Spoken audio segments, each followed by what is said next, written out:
നമസ്കാരം. View point മീഡിയയിലേക്ക് സ്വാഗതം. ലോകത്ത് ഏറ്റവും അധികം പൊതുസമൂഹങ്ങൾക്ക് ഇല്ലെങ്കിൽ പൊതുജനങ്ങൾക്ക് മോഹന വാഗ്ദാനങ്ങൾ നൽകിയത് കമ്മ്യൂണിസ്റ്റ് പാർട്ടികളായിരിക്കാം. ലോകത്ത് എവിടെയാണെങ്കിലും അങ്ങനെ വലിയ വാഗ്ദാനങ്ങൾ കൊടുത്തുകൊണ്ട് നടപ്പിലാക്കാൻ കഴിയാത്തതുമായ വലിയ മോഹന സുന്ദര വാഗ്ദാനങ്ങൾ നൽകിക്കൊണ്ട് അധികാരത്തിൽ വരും. പിന്നീട് അത്തരം ആ കാര്യങ്ങളെക്കുറിച്ച് ആരെങ്കിലും സൂചിപ്പിക്കുകയോ വിമർശിക്കുകയോ ചെയ്താൽ അവരെ വ്യക്തിപരമായി വിമർശിക്കുന്ന വലിയൊരു നിലപാട് കമ്മ്യൂണിസ്റ്റ് പ്രസ്ഥാനങ്ങൾക്കുണ്ട്.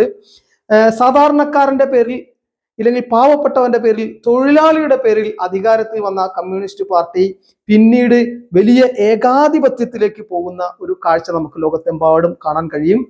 പോൾപോട്ടും ചെഷസ്ക്യൂവും നമ്മുടെ ക്യൂബയിലെ ഫിഡൽ കാസ്ട്രോയും അടക്കം സ്റ്റാലിൻ അടക്കമുള്ളവർ, അങ്ങനെ ഏത് ഭരണാധികാരിയിലെ ചൈനയിലൊക്കെ നോക്കാം, ചൈനയിലേക്ക് നോക്കിയാലും നമുക്കറിയാം ഒരു പ്രതിപക്ഷ കമ്മ്യൂണിസ്റ്റ് പാർട്ടികൾ ഭരിക്കുന്ന പ്രദേശങ്ങളിൽ കമ്മ്യൂണിസ്റ്റ് പ്രത്യയശാസ്ത്രത്തിൽ നടക്കുന്ന അത്തരം കമ്മ്യൂണിസ്റ്റ് രാഷ്ട്രങ്ങളിൽ ഒരു പ്രതിപക്ഷത്തിന് പോലും സ്പേസ് ഉണ്ടാവില്ല എന്നുള്ളതാണ്. കാരണം ഒരു പ്രതിപക്ഷ ശബ്ദം പോലും അവർ ആഗ്രഹിക്കുന്നില്ല. അത്രത്തോളം അസഹിഷ്ണുക്കളാണ് കമ്മ്യൂണിസ്റ്റ് പ്രസ്ഥാനക്കാർ എന്നുള്ളതാണ്.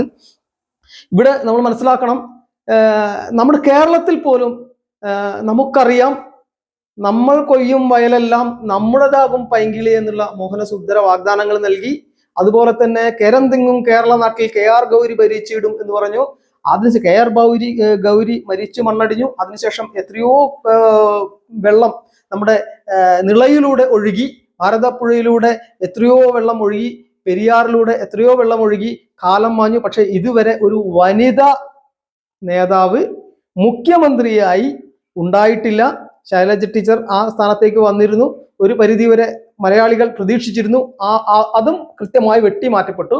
അങ്ങനെ വനിതാ മുഖ്യമന്ത്രി എന്ന കേരം തിങ്ങും കേരള നാട്ടിൽ KR ഗൗരി ഭരിച്ചിടും എന്നുള്ള ആ മോഹന വാഗ്ദാനവും സ്വപ്നമായി അവശേഷിച്ചു.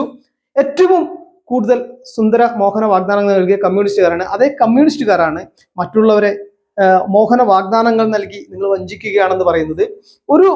ഇപ്പോൾ ആദർശധീരൻ എന്നൊക്കെ പറയുന്ന വലിയ ആദർശധീരനാണെന്നൊക്കെ എഴുതുന്ന ഒരു പാൽപാത്രം പിടിച്ചുകൊണ്ട് നഗ്നപാതനായി കൽപ്പറ്റയുടെ മണ്ണിലൂടെ നടക്കുന്ന ഒരു ആദർശധീരന്റെ ചിത്രമൊക്കെ നമ്മൾ സോഷ്യൽ മീഡിയ വലുതായി ഇടതുപക്ഷ പ്രൊഫൈലുകൾ പ്രചരിപ്പിച്ചിട്ടുണ്ട്. അദ്ദേഹവും നൽകി വയനാട്ടുകാർക്ക് വലിയ ഒരു മോഹന വാഗ്ദാനം. ആ വാഗ്ദാനം നിങ്ങളൊന്ന് കാണുക. ഒരു കാര്യം ഞാൻ ഉറപ്പ് നൽകുന്ന ഒരു കാര്യം, എനിക്ക് ആദ്യം തരാനുള്ള ഉറപ്പ്, ഞാൻ MLA ആയി തെരഞ്ഞെടുക്കപ്പെട്ട് കഴിഞ്ഞാൽ ആദ്യം ചെയ്യുന്ന ജോലി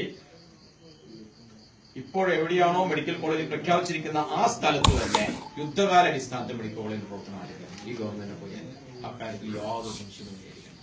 ആംബുലൻസിലാണ് ഇപ്പൊ പ്രസവമൊക്കെ കോഴിക്കോടേക്ക് കൊണ്ടുപോകും, ആംബുലൻസ് പ്രസവം അതൊക്കെ നമുക്ക് വലിയ ഉണ്ടാക്കുന്ന ഒരു കാര്യം ഞാൻ ഉറപ്പ് നൽകുന്ന ഒരു കാര്യം, എനിക്ക് ആദ്യം തരാനുള്ള ഉറപ്പ്, ഞാൻ MLA ആയി തെരഞ്ഞെടുക്കപ്പെട്ട് കഴിഞ്ഞാൽ ആദ്യം ചെയ്യുന്ന ജോലി ഇപ്പോഴെവിടെയാണോ മെഡിക്കൽ കോളേജ് പ്രഖ്യാപിച്ചിരിക്കുന്ന ആ സ്ഥലത്ത് തന്നെ യുദ്ധകാലാടിസ്ഥാനത്തിൽ മെഡിക്കൽ കോളേജ് പ്രവർത്തനം ആരംഭിക്കണം. ഈ ഗവൺമെന്റിനെ പോയി അക്കാര്യത്തിൽ യാതൊരു സംശയവും ആംബുലൻസിലാണ് ഇപ്പൊ പ്രസവമൊക്കെ. നോക്കൂ, വയനാട് മെഡിക്കൽ കോളേജ് ഞാൻ MLA ആയി വന്നാൽ വലിയ താമസമില്ലാതെ അതേ സ്ഥലത്ത്, പറഞ്ഞ സ്ഥലത്ത് തന്നെ മെഡിക്കൽ കോളേജ് കൊണ്ടുവരും എന്നാണ് പറഞ്ഞത്.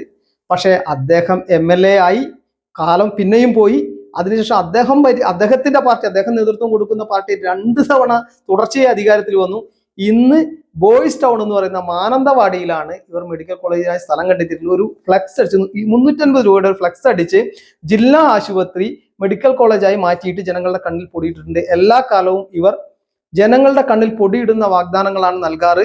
ഒരിക്കലും പ്രാവർത്തികമാക്കാൻ കഴിയാതെ ചൂരൽമല മുണ്ടക്കായ് ഉരുൾപൊട്ടൽ ദുരന്തത്തിൽ പോലും അങ്ങനെ വലിയ വാഗ്ദാനങ്ങൾ നൽകി ആദ്യം മുഴുവൻ പേർ, അവിടെ അപകടാവസ്ഥയിലുള്ള മുഴുവൻ പേർക്കും ഇവർ വീട് നൽകുമെന്ന് പറഞ്ഞു. പിന്നീട് 1023 വീടെന്ന് ചീഫ് സെക്രട്ടറിയെ കൊണ്ട് ഇവർ പറയിപ്പിച്ചു. പൊതുസമൂഹത്തിന് അത് വാഗ്ദാനം കൊടുത്തു. പിന്നീട് 1046 എന്ന നിയമസഭയിൽ മുഖ്യമന്ത്രി പറഞ്ഞു ഇന്ന് കേവലം 400-നടുത്ത് 399 വീട്ടിലേക്ക് അത് ചുരുക്കിയിരിക്കുകയാണ്.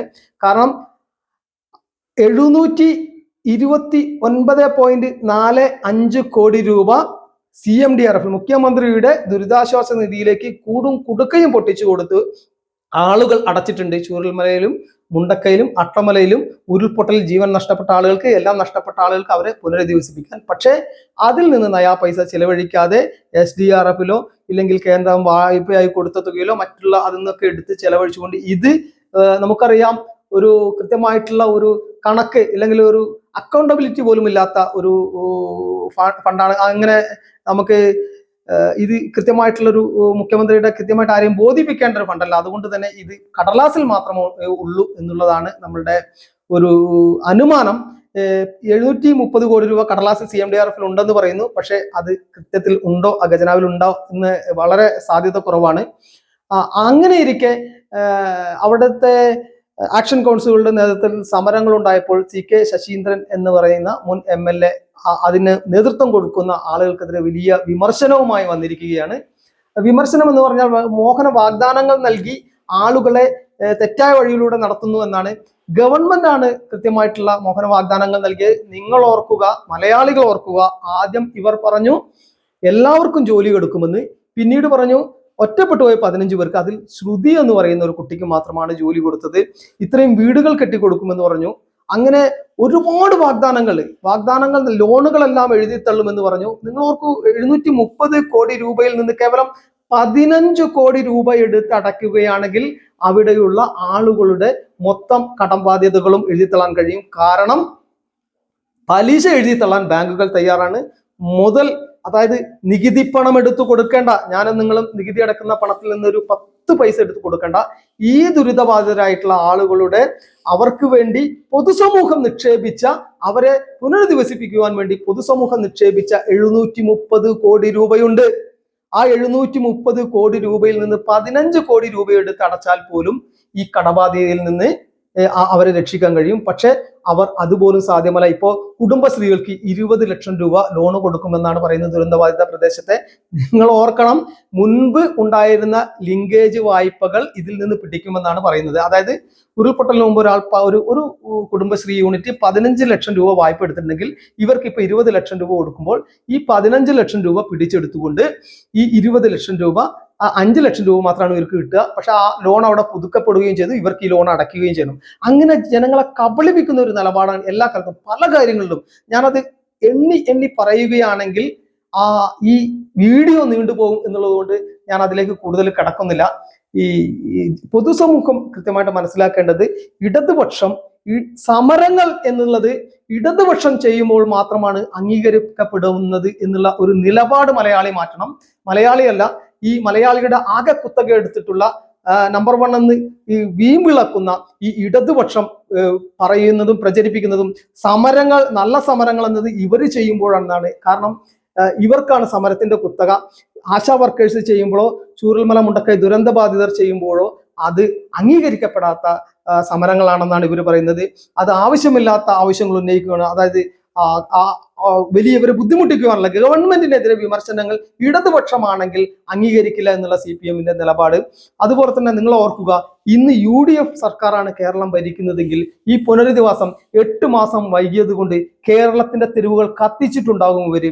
ഇത്രയും നിലപാടില്ലാത്ത, ഇത്രയും നിഷ്ഠൂരമായ ഈ ഒരു സർക്കാരിനെ വിമർശിക്കുമ്പോൾ വ്യക്തിപരമായി അധിക്ഷേപിക്കുവാനും അതിന്റെ പ്രവർത്തകരെ പൊതുസമൂഹത്തിൽ കേവലം ഒരു മൈക്ക് കിട്ടുമ്പോൾ പോലും എന്തും വിളിച്ചു പറയാമെന്നുള്ള ധാർഷ്ട്യം പൊതുസമൂഹം മനസ്സിലാക്കും. നിങ്ങൾക്കുള്ള സ്ഥാനം ചരിത്രത്തിന്റെ ചവറ്റുകൊട്ടയിലായിരിക്കും. ചെരിപ്പിടാത്ത ആദർശധീരന്മാരോട് പൊതുസമൂഹം, വയനാട്ടിലെ പൊതുസമൂഹം പറയുന്നത് അതാണ്. ഇത്തരം നിലപാട്, ജനങ്ങൾക്ക് അനുകൂലമായ നിലപാട് എടുക്കാത്തവരുടെ സ്ഥാനം ചരിത്രത്തിന്റെ ചവറ്റുകൊട്ടയിലായിരിക്കും എന്ന് മാത്രം പറഞ്ഞുകൊണ്ട് നിർത്തുന്നു. ഈ വീഡിയോ നിങ്ങൾക്ക് ഇഷ്ടപ്പെട്ടാൽ സബ്സ്ക്രൈബ് ചെയ്യുക, ലൈക്ക് ചെയ്യുക, ഷെയർ ചെയ്യുക.